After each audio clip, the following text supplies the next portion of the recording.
One, two, three, direct. Can you hear me? One, two, three, four. Dagdagan daw po ng ilaw yan.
Tonight's big stories. The DICT says hackers have started publishing PhilHealth data on the dark web after the agency refused to pay the ransom. Just how bad is the data breach? We'll speak to PhilHealth spokesman Dr. Israel Pargas about this. A new Pulse Asia survey finds that 7 out of 10 Filipinos remain deeply concerned about managing inflation, especially with the prices of basic goods expected to stay elevated through to the end of the year. And you won't want to miss this. Later on in the program, we will be joined by Asia's #1 pole vaulter and 2023 Asian Games gold medalist EJ Obiena to talk about his record-breaking year. Welcome to the show. I'm Regina Lay. I'm Danny Laurel. And I'm Sean Yao. Alright, maulang Tuesday sa inyo guys. Unahin na muna natin ang ulat panahon. So as we said yesterday, we are expecting a few more days of rainfall, especially over northern Luzon. And that is courtesy of Typhoon Jenny and the enhanced southwest monsoon or habagat. The latest data from Pag-asa shows that Jenny has maintained its strength as it moves northwest over the Philippine Sea. It is expected to weaken as it approaches the southern tip of Taiwan. And same as their earlier forecast track, Pag-asa still sees Jenny exiting the Philippine area of responsibility by Thursday. But take note, there are still monsoon rains to watch out for. The enhanced habagat will still bring rains across central and southern Luzon, as well as the Visayas for the next couple of days. In fact, storm signal number 2 is currently up over Batangas, while Cagayan, the northern and eastern portion of Isabela, Apayao, northeastern Abra, the northern portion of Kalinga, and Ilocos Norte are all under signal number 1. Okay, on to our top story for tonight. The Department of Information and Communications Technology, or DICT, has confirmed that hackers have begun publishing some PhilHealth data on the dark web. That's after they failed to get the ransom money from the insurer, although it remains unclear at this point exactly whose data is exposed. Sa ngayon kasi medyo hindi pa klaro kung ano yung total na hawak ng mga hackers, but it is significant. May mga IDs, kasama na rin yung mga GSIS IDs. And you know that these GSIS IDs are also, may mga nakita kaming ATM also na pictures But let me reiterate that this information, they seem to be more from employees of PhilHealth rather than members. In a statement issued on Monday, PhilHealth said that its application servers and employees' workstations were affected by the ransomware attack on September 22. They're able to pinpoint that it was Medusa ransomware that penetrated the systems. PhilHealth also said that possible compromised information include names, addresses, dates of birth, genders, phone numbers, and PhilHealth identification numbers. Still, PhilHealth insists that their primary database is safe. They claim that no personal or medical information of PhilHealth members were compromised. The insurer also admitted that this was all due to outdated antivirus software, which apparently expired back in May. The agency added that they are already addressing this issue and are now reaching out to affected individuals. That's possible that that was the entry point or the exploit that was used by the hackers. During that time, we were vulnerable, we have a gap in our protection. Here to speak to us about the extent of the data breach, we have with us live via Zoom PhilHealth spokesman and Senior Vice President of the Health Finance Policy Sector, Dr. Israel Pargas. Good evening, Doctor. Welcome to The Big Story. Hello, good evening. Good evening to everyone.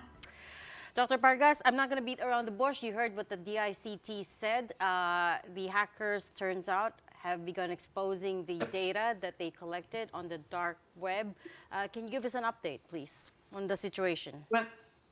Well, basically, when we did our investigation, we found out that our databases, which include our members' data, our medical information, our account system, are actually intact, and so we are looking at that no medical information was compromised or no data leak or no data was leaked.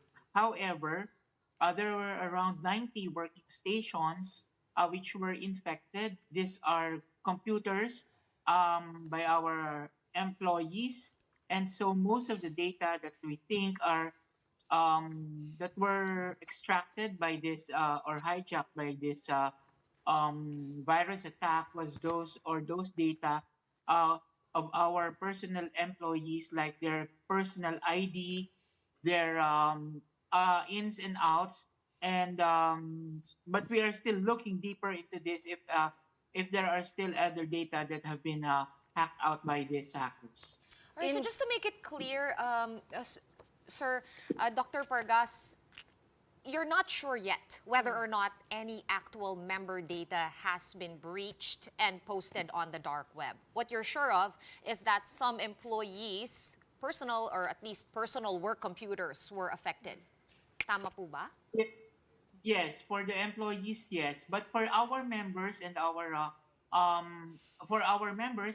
patients, when we did the investigation, all our databases are intact, and so we think that there are no compromised medical information or personal information of our members. Doc, can you give us a timeline? I think this happened in September 22. And how long did it take you to na maagapan itong situation? And how long do you think it will still take until you can be sure about the extent of the damage? Well, when we first had this incident, we immediately turned off actually all our systems. And so our systems were downline, we went offline, and we shifted to manual operations, or what we call as mano-mano. And after that, we checked everything. We coordinated with different experts and agencies like the ICT, the National Privacy Commission, the cybercrime units of the PNP and the NBI for investigation on really what happened. And after several days, like today is like Monday. We were able to spin off 3 of our systems already, and it's up and about. Our website, our portal, member portal, and our e-claim systems are already up. And by tomorrow, we shall be putting up also another 3 systems. Our EPRS, or electronic payment remittance system, our healthcare institutional portal, and our patients agents receipts. So we are working doubly hard, and hopefully within the week or until 2 weeks, most of the systems are already up and working. So that's 6 systems out of 8, is that correct? That's already by tomorrow. That's already 6 out of 8. Dr. Porgas, can you confirm this? Reports have it, no, na nag-expire daw yung antivirus nung system. Kaya nakapasok yung ransomware. How true is this? And Yeah. how did that even happen? It expired back in May. It's been a few months. Who is tasked to watch over, the renewal of such licenses with antivirus software and such? Yes, our license actually expired in May, and the plan then was to renew, and we were already planning for the renewal. However, the GPPB, or the procurement board, came out with a new resolution that there should be no renewal after 3 years, and so we had to go through another process of procurement. That's why it took some time for us to do that. And so there was a lag, and we are thinking that probably during the time when our systems are vulnerable, the hackers actually came in. So it was really not uh, being monitored, not planned, but rather we were planning for a different route of renewal. But then again, there was a new a new resolution that it is not allowed anymore, and so we had to procure. Basically, Doc, na red tape tayo dyan, no? Bureaucracy, of course, as we can see. Now, moving forward, ngayon natapos na to, it already happened, but moving forward, have we put any steps in place, any proposals, in order for this not to happen again? Because, syempre, hindi naman pwedeng kahit may isang linggo, no, nawala tayong antivirus software, even on our personal computers. Well, for now, we are using a 30-day trial extension from our current provider, and we are already in the process of we have the bug resolution already for the procurement of the new license.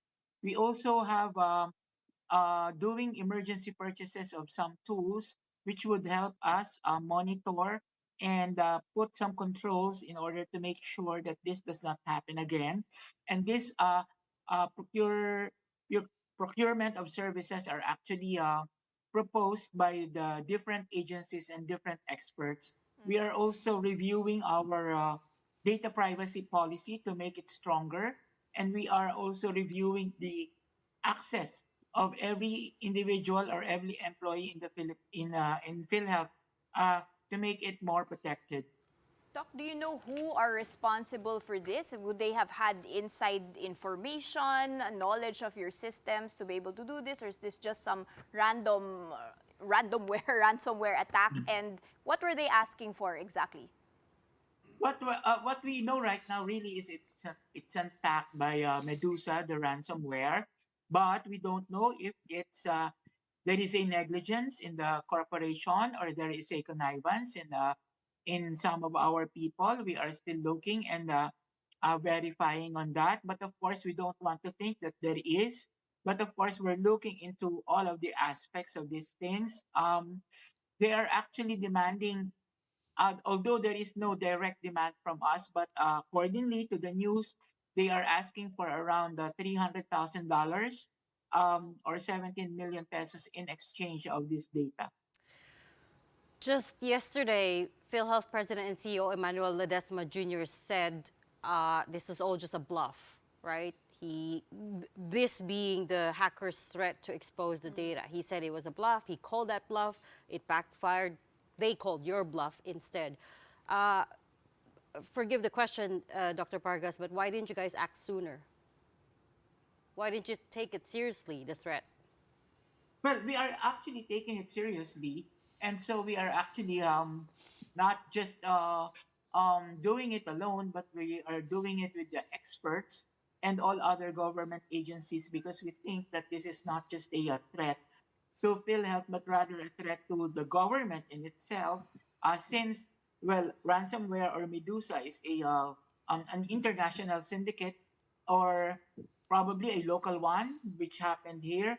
But again, um, we were what we were thinking is that since all our databases are intact, then there is no leak with regard to information, and there is no compromise with regard to medical information. And so we are actually waiting for whatever data these hackers are actually saying that they have. And I think what they have really are the personal data of some of our employees. No, that's what I meant, sir. When they said that they will expose the data that they're holding on to on the dark web if you don't respond to the ransom threat, what made President CEO Ledesma think that it was all just a bluff? That's what I'm trying to understand here, because Well, again, because according to our investigation, of all of our databases are intact, and so if our databases are intact, then probably there is no leak or there is no compromise with but there regard was to a the leak, but there was compromised data, information of sir. our members and our patients. But we've proven today that there was compromised data, And the right? antivirus Yeah. expired in May. Yeah. So Well, yes. the Well, DICT has basically, confirmed it. although most of this data we think are data of our personnel and some of our employees, and so we are actually also came out with a notice with to the public that for those who will actually find out that their data is compromised, they may call us through our phic.dpo@gmail.com so that we can do something about it already. You So said again, though, another clarification, Dr. Pargas, the notice that you issued is only for affected employees. However, kumalat po ito eh. Sir, so medyo nakakapraning talaga for everybody who is a PhilHealth member. And as I understand it, of course, most of us, if not all of us, are PhilHealth members. Bakit po notice to the public ang lumabas? Linawin lang po natin, no? When this is supposed to be, as you're saying, a notice just for affected employees. Well, this is just one of those requirements by the National Privacy Commission for us to come out with a precautionary measures to all of our members in case there is a breach of data on what to do, because again, this may be used by these criminals in some criminal acts or criminal activities, and this is just a way for the people to be more vigilant with regard to this type of data breach. you said at the start of the interview that some workplace stations were compromised. Wouldn't those workplace stations have PhilHealth members' data? Those are actually those are actually computers being used by our members for their regular job.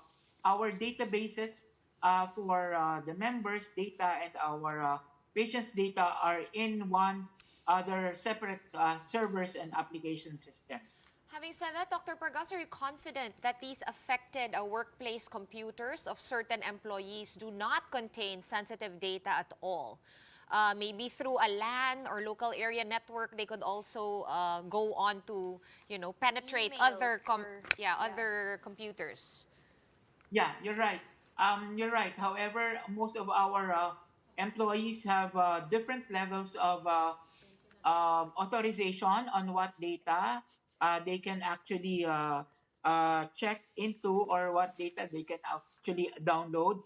But yes, we are still really deep into checking on what other data that these hackers might have been able to get from these personal computers of our employees, and the investigation is still ongoing. Okay, we're gonna have to wait till you complete that investigation. How much longer do you think? Well, I cannot say how long, but we are working doubly very hard in order for us to make sure that we can finish this investigation already. As I've said, uh, most of the systems, like 6 out of 8, are already up and about. And by around next week, this week or next week, we might be able to finish all the checking of all our systems. Doc, any legal action to be taken? How to disincentivize these people? Well, again, since the investigation is still ongoing together with the National Privacy Commission, actually the National Privacy Commission is doing its investigation on us, looking into really what happened and what caused this incident. If the corporation has uh, negligence, if any of our employees are negligence, they are also looking into that part. And so, whatever would be the result of this investigation, we will actually make it public. Okay, we'll check back in with you once that investigation is complete. Thank you for your time tonight. That was PhilHealth spokesperson Dr. Israel Pargas. Pausing for a quick break right after that. As widely expected, Filipino pole vaulter EJ Obiena delivered the country's first gold medal in the 19th Asian Games. We'll be speaking with EJ after the break. Don't miss that.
And you're back watching the big story here on One News.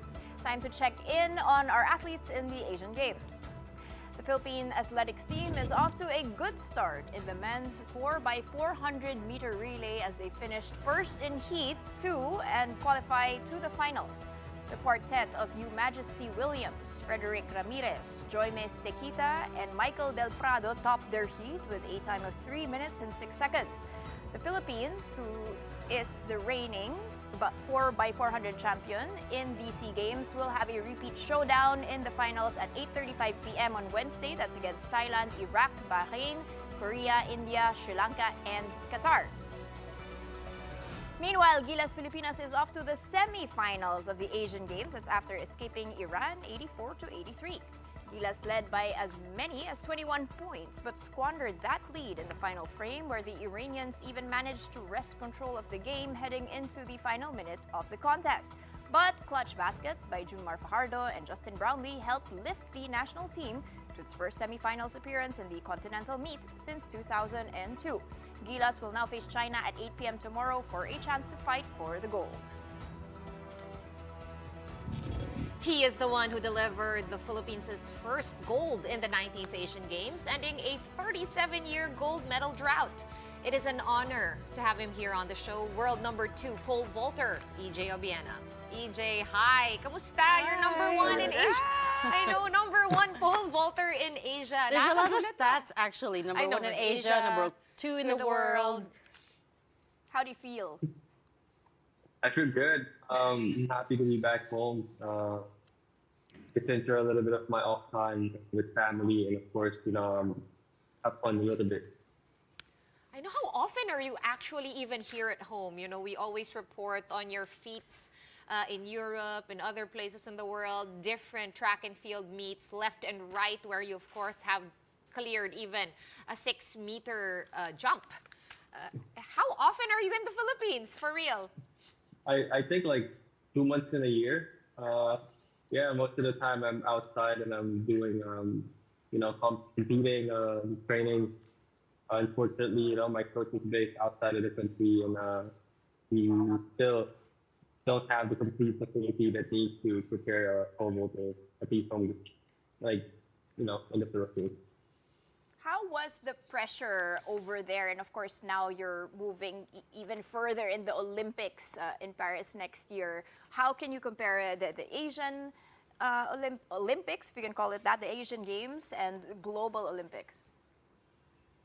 I think the pressure in Asian Games is a little bit more.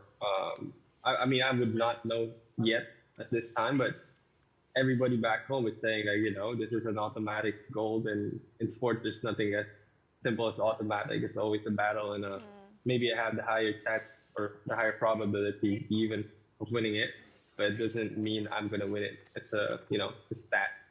When it comes to competition, a lot of things can happen, especially in pole vault. You have only 3 attempts to make a bar.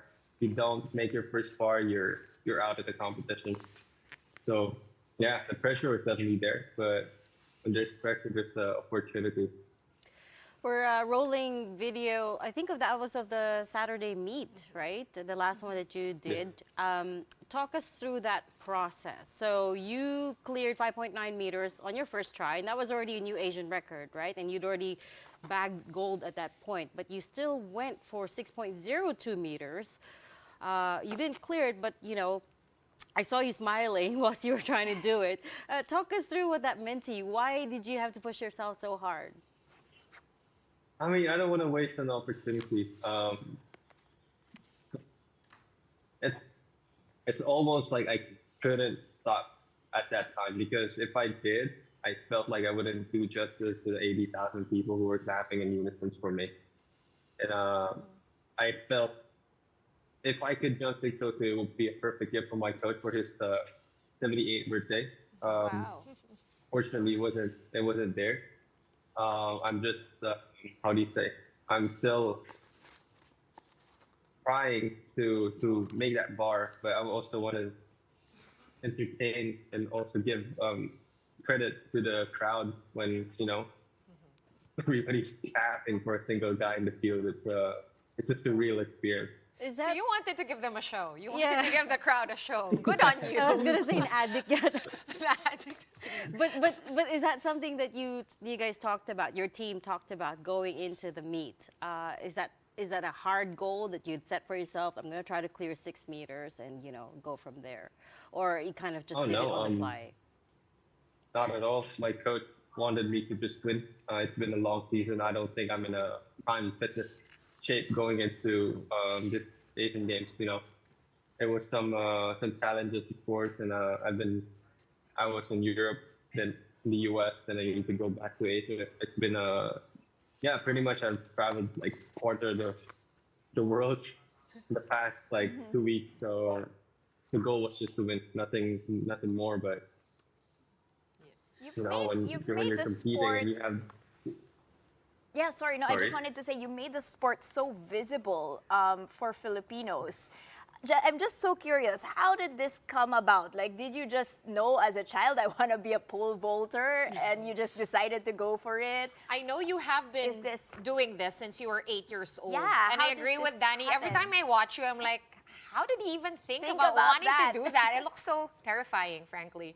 I mean, I know you don't start that high, but True. the whole thing. Did someone tell you to do this as a professionally? That was my playground growing up. The stadium in Rizal Memorial, which unfortunately now it's a football stadium. There's no more track and field there. Oh no, okay. But I used to grow up there. My dad used to still vault when I was young, And when you're a kid, seeing your dad vault, it's almost like, oh, I want to. That's what your hero growing up is doing. You want to try it, and it And just here you ended are, up gold being medalist. one of those. Yeah. There was this like you one didn't try. interview where you said that you actually felt like a villain during the event.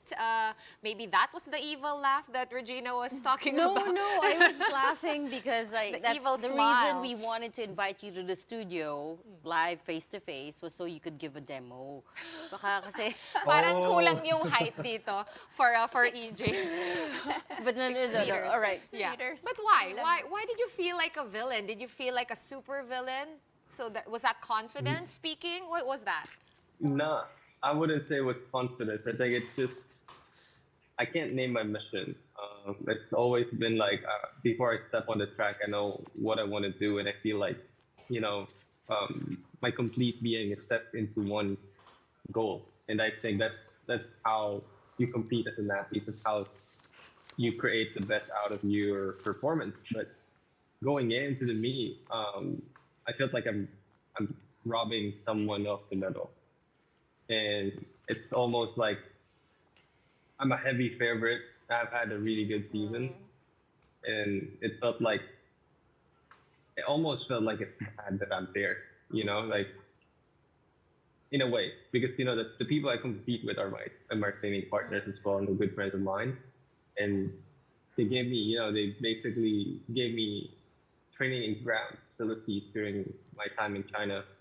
I was with the Saudi team for I think a good week before the competition, and they allowed me to train in their training camp.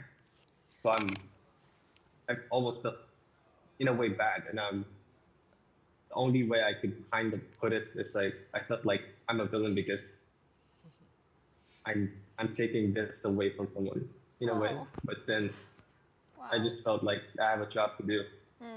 Country needs it. I want this. So we're here to win, and that's what we did.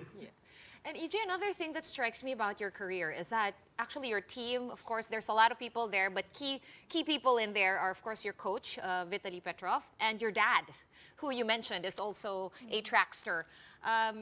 You've stuck with this team for so long, and usually we see people developing and, they move on to a new team, but you guys have done this all together. What's next for Team EJ? And where is Coach Vitaly looking to take you next?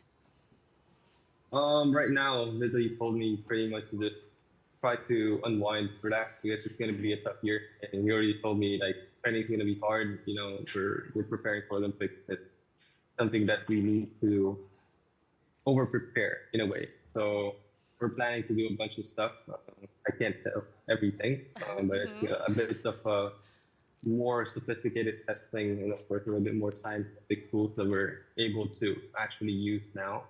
And moving forward, there's going to be a bit of adjustments to my technique and the way I vote. But it's nothing big or nothing. It's not an overhaul of anything. It's just more of improvement of what already exists.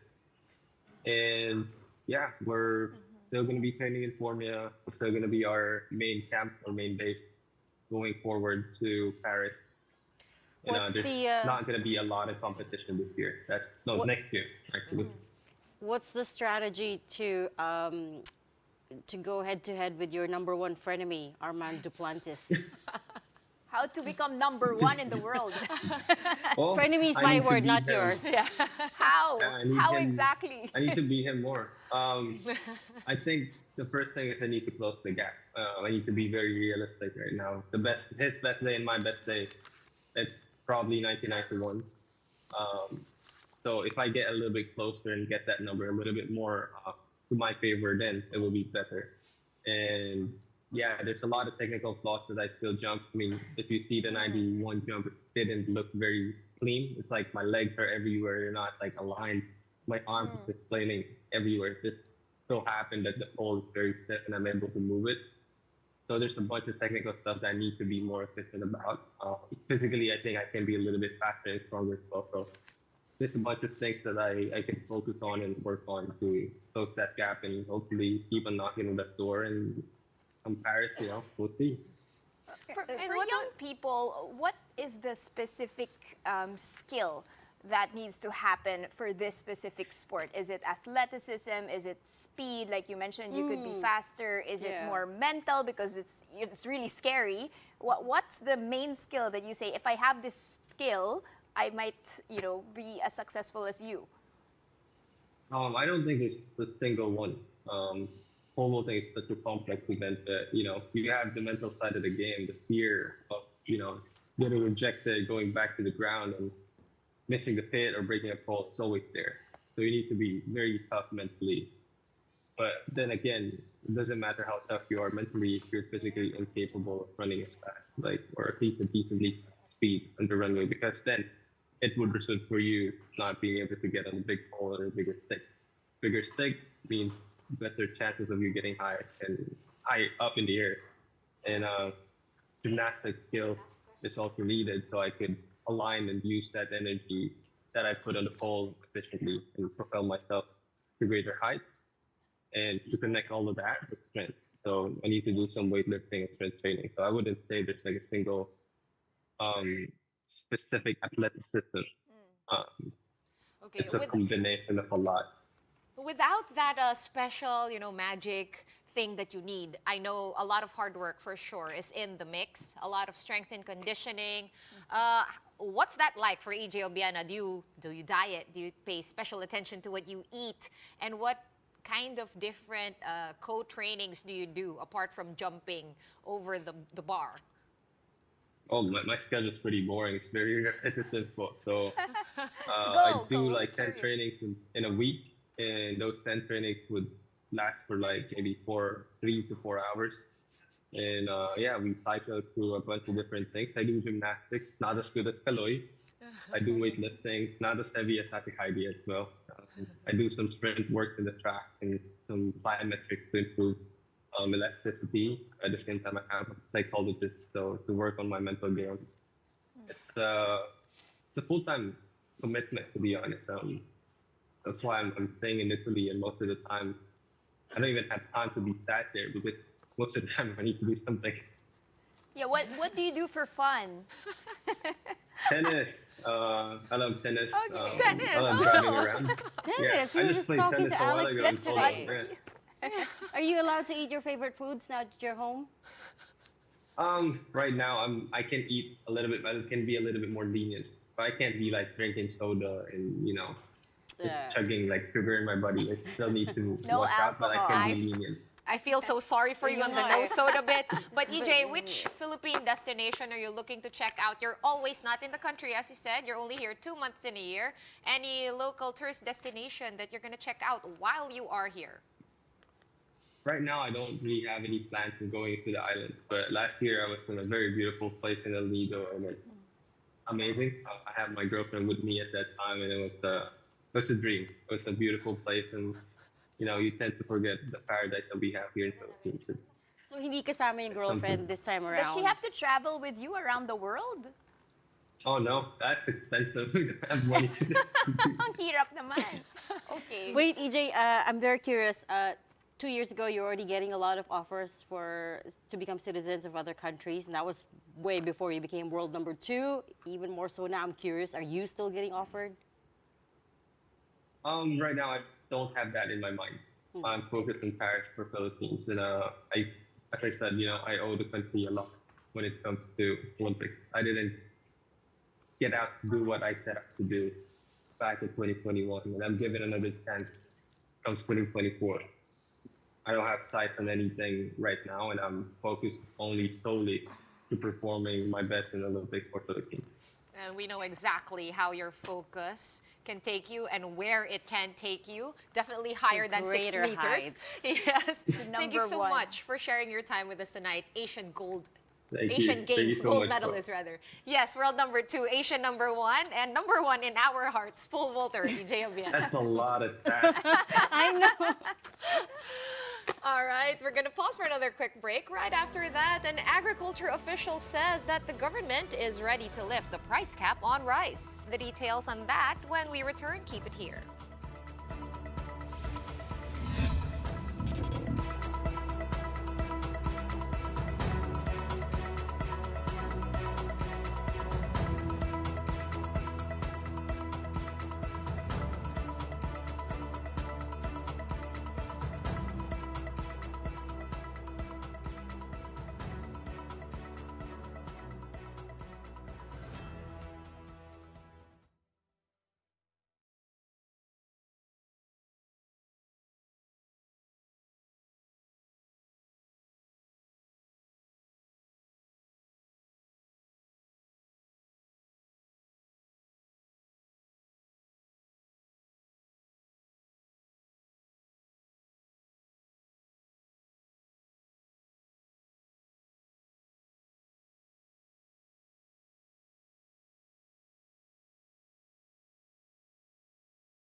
you're back watching the big story here on One News. Now, this next story does not come as much of a surprise. Pulse Asia finding inflation as a top concern for Filipinos. The September survey by Pulse Asia showed that at least 7 out of 10 Filipinos are concerned about rating in inflation. This is 11 percentage points higher than the 63% recorded last June. Other concerns include salary increase, job creation, poverty reduction, and addressing corruption. Inflation is expected to remain elevated in September, with the Bangko Sentral projecting the figure to settle between 5.3 to 6.1%. This is in light of higher prices in fuel, agricultural products, electricity, as well as the peso's depreciation. Now there's talk the government is ready to lift its price ceiling on rice. Bureau of Plant Industry Director Gerald Glenn Panganiban said so after attending a sectoral meeting led by President Marcos, who is of course also agriculture chief. Panganiban says it's about time to lift the price cap, noting that prices in the market have begun to decline. From our parameters naman ay mukhang ready na, but of course it's all upon the President to decide on it. The agency reported a 90% compliance rate on the price ceiling, which sets per kilo prices of regular milled rice at 41 pesos and well-milled rice at 45 pesos. The DA is also expecting supply to increase starting this month until the end of the year as the harvest season starts. The Trade Department likewise said it's studying the possibility of lifting the price ceiling. Isang indication pa yung price ng rice that's not subject to the ceiling. Yung special and premium rice, there are all indications na the elements for that we need to see, yung indicators are there that will point to possible lifting of the ceiling. All right, something positive naman this time around for our jeepney drivers. The LTFRB has approved a 1 peso provisional fare increase for jeepneys nationwide. In a decision, the regulatory board agreed to grant the provisional increase while it deliberates on a petition to raise fares by 5 pesos. This fare hike will take effect on Sunday, October 8th, and will apply to both modern and traditional jeepneys. This increase will raise fares of traditional jeepneys from 12 pesos to 13 pesos and modern jeepneys from 14 to 15 pesos. This also comes after weekly price hikes for both gas and diesel. Binabalanse po niyan ang pangangailangan ng mga consumer groups plus yung mga operational cost ng mga operators and jeepney drivers po. And of course, kung anong magiging epekto rin ito sa ekonomiya. Baka po yung increase na ibigay namin would trigger inflation. On to other news now, and bad attitude. That's what supposedly pushed the provincial government of Sorsogon to kick out the band Kamikaze from their festival in Casiguran. Kamikaze was supposed to perform in their Kasangayahan festival but didn't get to go up on stage. Sorsogon Governor Edwin Hamor apologized to the crowd and explained that the band has been asked to leave. Hamor did not disclose any other details other than the band's supposed display of bad attitude. Sorsogon's information officer has been quoted as saying that the band previously agreed to do a photo shoot but declined to follow through on the scheduled date. Hihingi ako ng paumanhin, ha? Hindi matutuloy na ang Kamikaze. Dati yung magagawa. Bayad yun, kaso may mga attitude. Hindi kayo makakabalik sa Sorsogon, maniwala kayo sa akin. Inuulit ko, hindi tayo pwedeng pasusin ng mga taga-Sorsogon. The band, known for their hit songs like Narda and Huling Sayaw, has yet to issue a statement on the matter. Their frontman Jay Contreras posted on Instagram, though, with the caption, "I choose love." We're going to pause and run a quick break, but up next, authorities are investigating the case of a 14-year-old student in Antipolo who died after allegedly being slapped by his own teacher. That and more in The Big Story returns.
Welcome back. You're still watching Big Story here on One News. Now, the Philippine Stock Exchange has approved Metro Pacific's petition for voluntary delisting. In a memo to traders, PSE President Ramon Monzon said the delisting will take effect October 9th. MPIC shares closed at 5 pesos and 18 centavos on September 26th when it was suspended, but it has generally been trading higher since disclosing its plans to go private. A 14-year-old student from Antipolo allegedly died after being slapped on the face by his teacher. But the teacher said the slap wasn't even that hard. Kyla Macantan has the report. Elena Lingoy is still distraught as she mourns the death of her 14-year-old son, Francis J. Gumikip. Elena is convinced that the reason behind Francis's death is his being slapped by one of his teachers. Francis attends the Peña Francia Elementary School in Antipolo City, and upon coming home on September 21, the boy told his mother about what his Filipino teacher has been doing. Nagsumbong lang naman po ako ng teacher, ang iingay po nila. Bumalik siya sa pagtitest. Tapos nung hinalta po siya ni teacher sa uniform, sa kuhilyo ng uniform, tapos sinambunutan. Pag kasambunot po sa kanya, sinampal sa kanang bahagi ng tainga. Doon yung sabi ng anak ko, Mama, para akong namingi. Parang bingi yung tainga ko, sabi niya. Bingi yung tainga ko, ma, sabi ng ganun. Sa pagkakasampal ni teacher. Elena went to the school to seek clarification on what happened, but she said only the son's class advisor faced her and not the Filipino teacher who supposedly slapped Francis. The advisor told her that they will ask the teacher to explain her side of events, but Elena never heard from them on the matter. Come September 26, Francis suddenly grew weak and lost his balance and was later sent to the hospital. Doon na yung nangyari yung pagsusuka. Sobrang sakit ng ulo niya, tapos ang mata niya, sabi niya, Mama, hindi ko nakakayanin, sabi niya. Ang daming gumagapang sa tainga ko, sabi ng anak ko. Tapos sabi ko, sige na, sabi ko, maghahagilap tayo ng pera. Francis lapsed into a coma at the hospital's ICU. He eventually died yesterday after an 11-day coma due to brain hemorrhage. Francis's body is currently under autopsy to determine if the slapping incident really caused his death. The Antipolo police say they have also spoken to the child's teacher, but the teacher said the slap wasn't that hard. Ang sabi po ng teacher, hindi naman daw po niya sinampal o tinampal, pero yung action na ginawa niya kanina nung idinemo niya is, ginanon lang daw niya yung bata. However, Francis's classmates are telling a different story. They say the teacher was really angry when he slapped Francis. Maingay po yung mga klase namin. Tapos? Nadamay po siya, nagsumbong. Ma'am, maingay po yung mga klase namin. Siya hinampas, tapos sinambunutan. Earlier today, the DepEd division in Antipolo went to the school to speak with the principal and the teacher. The DepEd Central Office says they will also conduct fact-finding investigation. It is a committee composed of 3 to 5 persons po, and they are impartial. After fact-finding investigation, there will be the disciplining authority can either issue a formal charge if there is a prima facie case. Authorities found that the teacher is now on official leave. Mobile journalist Kyla Macantan, We Are One News. Sad news. Oh, my. Gusto ko lang malaman, no? What I really want to know is who is doing this autopsy. Because as far as we all know, and we always interview the same forensic pathologist, Dr. Raquel Fortun, and she has another colleague, and they always say, dalawa lang kaming forensic For pathologists. the whole country. Wow, right, Which is right. crazy. And if the autopsy is not done correctly, then we might lose a whole trove of information. Was his child abuse? Was it a brain hemorrhage from like being hit? Or was it a brain hemorrhage? Maybe he was sick and the parents just didn't know. I know what it sounds like, which is, I know what the headline sounds like, which is somebody died after a slap. Parang it's very clickbaity, but we also have to, and of course we empathize with the family and we condole with them, but there's also a lot of other factors that could have come into play, right? They could have had an underlying issues, health issues.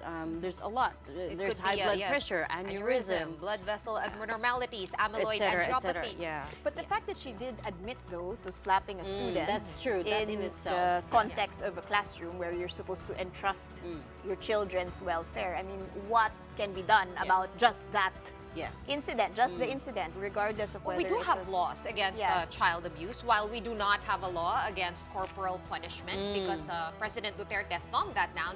We do have Republic Act Protection, 7610, providing for stronger deterrence and special protection against child abuse, exploitation, and discrimination, and for other purposes. Here's hoping they get some answers on this case too. I would like some clarity on that. All right, before we go, I would like some clarity on this as well, because our big picture album tonight, it's actually a whole album. It got us wondering whether this is AI, deep fakes, or actual photo ops, or just Photoshop. So what we have here are photos of senators with Socorro Bayanihan Services as J. Renz Kilario, also known as Senor Aguila. By now, thanks to the Senate hearing, he has gotten quite popular, quite famous, quite known, although for all the wrong reasons. We see here Senators Amy Marcos, Robin Padilla, Bong Revilla, and Public and Order Committee Chairperson Senator Bato de la Rosa. What we do notice about these photos is that seemingly light vibe. Now remember that Senor Aguila, along with other top SBSI members, have been cited in contempt and detained in the Senate after repeatedly denying allegations of child marriage, rape, and having a private army. So basically, after the camera stopped rolling, after that whole investigation, nakipag-photo op si Senor Aguila. It's proven this is not AI. This is a real photo. I was kind of This is not hoping it was a bad Photoshop. Photoshop thing. They're or a good- smiling. They're arms. smiling, very chill. I mean, I guess on one hand, he hasn't really been convicted of So innocent anything. until proven guilty. On the other hand, it's so weird. After the camera Yeah, it's hard started, to reconcile. Like, on the one hand, you're supposed to be, there's investigating him for very serious crimes. Correct. But on the other hand, again, after the camera stopped rolling, ayun pala, everybody's So did he post this? shiny, himself? happy. He posted this on social media. I honestly just saw it because my just brother found- sent it to me. Yeah, it's going, him, it's nagyayabang, getting or- passed around because people Okay, are, so you know, other people quite, patok. people are quite taken aback by this photo. Because it is, Interesting time. again, so incongruous. But that's it for the show tonight. We are One News, all sides, all the time. Thanks for tuning in. Have a good night.